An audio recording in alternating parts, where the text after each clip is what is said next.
I was like, okay, button. Okay. It's like push towards, which... Oh, you've never been a part of an audio sync before. No. Alrighty, here we're gonna pop your audio sync chair. Audio syncing in 3, 2, 1. No, you could have done better than that. Okay. This isn't gonna work, guys. I'm sorry. You have to leave. Hello and welcome to another episode of Rolling with Reddit. We are joined here by a special guest, Kel. Say hello. Hello. Kel is one of the newer additions to the team. We've been working on a lot of things in the background, but without really spoiling what we have planned, we're gonna hop straight into today's stories. Now, see, lucky for both of you, I have 2 stories here. And tell you what, I'm gonna let you pick which one we read. We have one by Odd Doubt 8960, and we have one by Silk Smooth 32. We'll get to both, but which one comes first? Silk Smooth, Silk yes. Smooth. You've won the lottery, Silk Smooth. The title to this story: Player is furious that my BBEG is too sympathy-inducing. Interesting. Okay. The post reads... Oh no, sorry, go ahead. I was gonna say, but that makes an interesting villain. I agree. Yeah. Well, I'm curious. The post reads, Hey folks, hope you're having a good day. Also, forgive me for any mistakes in grammar. English isn't my native language. First of all, congratulations. Dual bilingual is what I'm trying to say. Being bilingual is very difficult, and more people should applaud it. So, very good. Hard. Languages are Languages are hard. English is hard. I'm not good at English. Neither am I. The story goes on to read, I'll try to keep this short. I've been DMing for a group for roughly 2 years now, and due to my style of DMing, which involves a lot of foreshadowing, clues, etc., they have just now met the BBEG. The thing is, when I was creating this particular fellow, I wanted to try something different from my usual. This particular villain has one wish, and one wish only. He wishes to die. Ooh, relatable. I live for my relatable villains. Yes. Due to some circumstances, he is cursed with immortality. Yeah, we've all heard that story before, but I've never actually run such a story. I like that. I think it's interesting. You'll see tropes like this in like Elder Scrolls with like the Ebony Warrior. Not necessarily that he was he was immortal, but having a villain that just wants to be defeated is very interesting. I love it. But can't be defeated. Yeah, but can't be defeated. What a time. Sisyphus's BBEG. I've always viewed immortality as the worst curse one can have upon oneself. To see everyone you've ever connected with crumble and disappear, to witness funeral after funeral, to never truly allow yourself to feel love or be loved, for it will be ephemeral, and in the end, only you would stand, living if you can't call that a life. But why is he a villain, you ask? His life is painful, his existence is suffering, he wishes to end, and will do everything in his power to do so. He's tried many more ways, but none have really worked. Now he will try the ultimate way. He will bring down the realm. He will destroy everything, for when all is gone, he hopes he will be as well. That's a cool... Yeah. I like that. I like that villain. If I can't end me, I'll end Just everything. everybody. Just You're all coming down with me. That's cool. I thought it would be an interesting narrative and story to have less power-hungry villain characters, so we've been building it up for over 2 years. Now they've finally faced him and learned of his ultimate goal, his reasoning, his pain. This happened last session, and we ended on a cliffhanger when they learned about it. The problem arose when we ended the session, which I thought was absolutely amazing. One of my players became absolutely pissed. He started to shout angrily with words that I will not write down. I'm sure they will not fit in the sub. Okay. He claimed that I was ruining D&D for him, that villains should be villains, and that he didn't play to feel sympathy for his enemies. Interesting. So he's just mad that he feels empathy for the villain. He wants to be able to just thoroughly hate the villain instead of... I didn't come here for a guilt trip. I just want to kill and not think about it. Yeah, exactly. I'm here to be a murder hobo only. He claimed I was an absolute a-hole for trying to make them feel pity for someone they should defeat, and things really escalated even though I tried to de-escalate the situation. My other players tried to reason with him, saying that it was a good story and all that, but he was having none of it. Truth be told, I've never seen someone that angry before, which honestly did make me slightly taken aback. Understandably. This is giving the same energy as like people who become cops. Oh my god. You know what I mean? Can you explain? Like just unwilling to like separate like shades of gray. It's just like you're a bad guy, so I have to. He's a very black and white person. Like, I'm either this way, but nowhere in between. No, can't be. I can't sympathize. Yeah. He left my house, where we host our games, almost storming out. I apologized to the players who remained there and told them that was not my intention. They seemed to have enjoyed the story and not really bothered by it. But the situation is sour to say the least. Now here I am, considering that I should just stick to the run-of-the-mill cartoon villains, which honestly isn't what I like, but I don't want to go through something like this again. Well, this is my story. I'm sure it's not as horrifying as some out there, but well, it really did a number on my self-confidence as a DM. Cheers, folks. Poor buddy. I know. TLDR, a player got furious because a BBEG was very sympathetic and stormed out, cussing me, which led to the mood of our table souring. That's unfortunate. Do it. I don't know, it's giving, like, go play a video game. It is. Which, they're not going to have much luck there either. Some video game villains are also sympathetic. Yeah, I mean, true, but, like, still, I feel like you'd have better luck there. With, like, you know, just shooting people. Yeah. If you, like, maybe if you see a video game, like, up front, you're not gonna get the whole backstory, so maybe you'll be fine.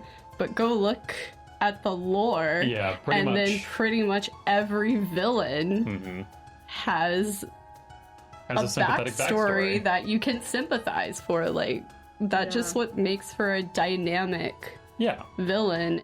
Let's dive into some of these top comments. We'll read two and then we'll jump on to the next story. First top comment here by Baxil, Baxil, cool name first of all. Given your description, between 66% and 83% of the gaming groups not only didn't get upset at your effort, they actively defended you and actively appreciated your twist. That's what I was going to make a point on. It seems like most of the table likes it, so why change it? Especially when you take such pride in what you're doing and you like making these really dynamic characters, it's very understandable that you would get really upset and really just taken aback and reevaluate what you're doing when even just one person, because you're just like, but I made this and now someone doesn't like it. Yeah, it's an immediate buzzkill. Yeah. The comment goes on to read, the true number isn't that low. You can look at the responses here to see that the overwhelming majority of RPG players think correctly what you did was fine. Getting yelled at like this is definitely traumatic, but please keep some perspective. You did something which should have been awesome. Unfortunately, the chance dice of your table reaction came up to a critical failure. That doesn't mean your plan was bad. We're perfectly worded, Baxil. Good job. Yes. Join our Discord. We need voices like you. Yes, please. The next top comment, and I want to rush through this one really quickly because I'm really excited about the next story too. We have Mad Martigan 21. Martigan. That's a cool name too. There was a very strong reaction from that player, but since it seems unlikely that they'll come back, I'd consider the problem solved. I don't think there's anything wrong with having enemies that are more sympathetic or have sympathetic qualities that can make them more well-rounded and realistic. If you're worried about this happening again in the future with new players though, you can make it part of your session 0 to ask what kind of enemies they would prefer to see. Valid. I mean, that would be my suggestion as well. Just make it be like, this is how I do my games. Yeah. Make sure that you don't run into that conflict again. Yeah, I agree. But also, it seems like such an uncommon issue. Yeah. Like, you probably don't even need to do that. Yeah, I agree. And here's the thing too, even for this player who doesn't like this BBEG storyline, if you don't like the villain, I get the villain as the main focus and like the mission. There's so many other things to do during the game that if you're just present for the combat, go for it. But there are so many other like pillars in role-playing games that if this is your hard out, I don't know what to tell you. The next story we have here, by the way, both of these are on RPG Horror Stories on that subreddit, and they're linked below if you guys want to go leave a comment and support. These stories are both from this month, so they're pretty recent. This one here by Odd Doubt 8960 reads, DM forces all players to agree to every decision before we do anything. Am I the asshole? Ooh. So we get to vote at the end of this. Ooh. Okay, so I've got a problem in a game I've been playing in for a long time now. Upwards of 3 years. That's intense. But been with that group for way longer, so it's even more intense. Oh, wow. The team is great, the players are great, we all get along amazingly 99% of the time. That 1%. That 1%. Oh. The issue I have is that whenever there is a decision to be made, if not everybody agrees, then the DM waits until we all agree before letting us do something, or even punishes us for not agreeing with each other. There's an example that made me want to write this post, but there are more. We were recently framed for the murder of a high-ranking noble, and were on the run while trying to clear our names. We were stopped by a large group of commoners, approximately 40, Wow. who were armed with pitchforks and other simple weapons. This is a full mob. Yeah. This is the kind Some of Dracula. encounter that I run. You love these like mass amounts of... God, I can't do it. The commoners told us that they wanted to take us in and would do it by force if we didn't go willingly. Now the party was divided. One player, who I'll call John, wanted to let ourselves be taken by them for out-of-the-game reasons, stating that it was probably what the DM wanted for the story, which everybody else, including the DM, called him out for being because of metagaming. I think, here's my hot take, and I'll say this really quickly and then dive back in. I think knowing where your DM wants to go with a story and leaning into that is not metagaming and more being cooperative with the overall experience. Yeah.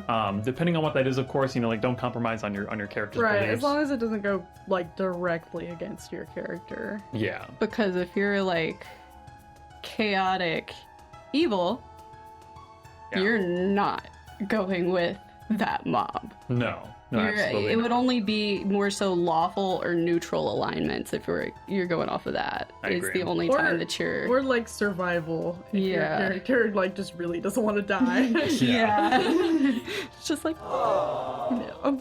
Another player, who I'll call Susan, wanted to fight our way out. I agreed with Susan, which is what's written in the story.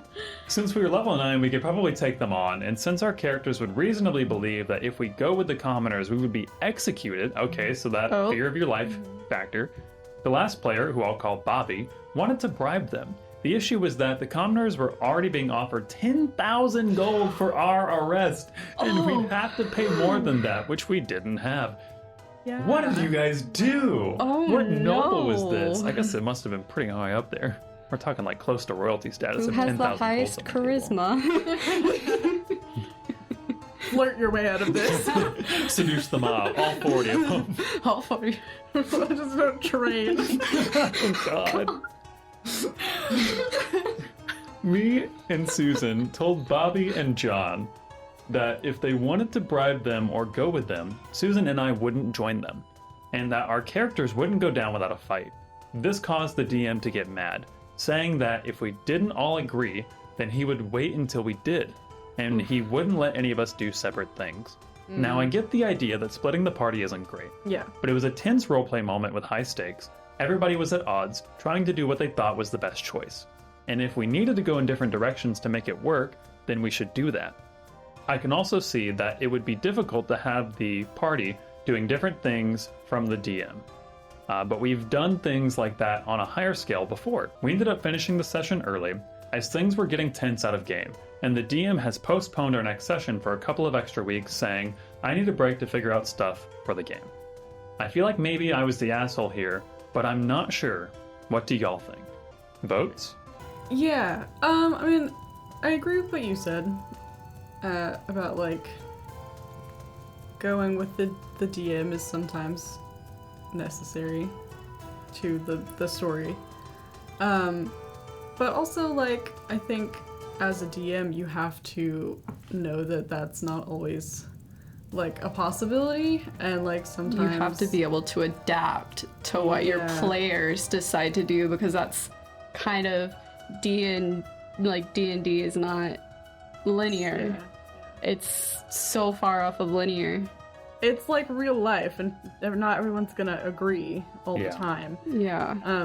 So like, for example, I feel like I've had situations like that as a DM, where like you've gone off and done different things. Yeah. And you know, I either find a way to rope the other players in one direction or the other, in a way that like canonically makes sense, or I just give them their own little side quest for a little while until you guys reunite. You know. Yeah. And it sounds like too, we're in a really weird gray area where the DM wants to do what the players want, except the DM doesn't want to split, which is what the players want. Yeah. So it's like he wants to support their decision. He doesn't want them to metagame, but he doesn't want to split. And I think that's the biggest difference of where the DM is getting lost. I think another thing is they have, wait, was it 3? Like it's 4 players, but they were wanting to do 3 different things. They kind of need to agree. I agree with the DM on that. I'm like, they kind of need to agree. Maybe the DM needed extra time for the sessions to come up with something to roll it in, like to be able to roll it out in a better way, to where, because if the one person who wants to fight fights, guess what? Everyone's fighting. Yeah. Bribing, I should say. Bribing and going with them are immediately off the table if they fight. Yeah. You're right. They are they're exactly contradicting choices. Yeah. So you make a good point there. Let's hop into these top comments real quick. We have one here by Random Throwaway 564. Hello, Random Throwaway. They go on to say, hard stuff, man. The fact that the DM wants to postpone for a couple of weeks is a bit concerning to me. He sounds stressed. Have you considered making an appeal to realign your party and the DM? It could be through a session 0 or even through Discord or wherever you use for communication. I had mentioned that it's difficult for you to immerse yourself in character if you feel like you constantly have to give up on your character's values just because you'd be the odd man out with your party. Fair. Of course, that changes if you are always at odds with the party, but that just means that your table isn't a good fit for you. Regardless, I think it's a conversation worth having. No matter what the result of the discussion is, as a party out of character, you should all at least be on the same page about how you want to proceed further. Otherwise, you're going to keep running into those issues like these. Yeah. Yeah, good point. Well, I think, like, overall, I wouldn't say necessarily they're the asshole. It's kind of, it's very ambiguous. I wouldn't say they're the asshole, but the DM is definitely not the asshole either. Like, it's oops, no assholes. oops. Like, because they're definitely not the asshole, but it's very understandable as to thinking you might be, but it's really just, it's an understandable misunderstanding. Yeah, it's an understandable misunderstanding. Perfectly worded. Yes. Alrighty, sweet. Well, for now, that has been the 2 stories that we're going to cover. They're linked down in the description for you all to go contribute to. OPs or players of that game, if you were here watching the story, if you want to talk more, want to share, feel free to hop in the Discord. That's, of course, linked down below. And I have to do a shameless plug here at the end. We are partnered with Misty Mountain Gaming, so feel free to go pick up some dice, a GM screen, some accessories, whatever you may need, and use promo code RPGFamiliar to save 10% off your entire order. It directly kicks back to the channel, and we directly appreciate it as well. Very directly. In the meantime, thank you guys for tuning in. This has been James, Emma, and Cal, and we'll see you all in the next Rolling with Reddit. Bye-bye for now, guys. Bye. Bye.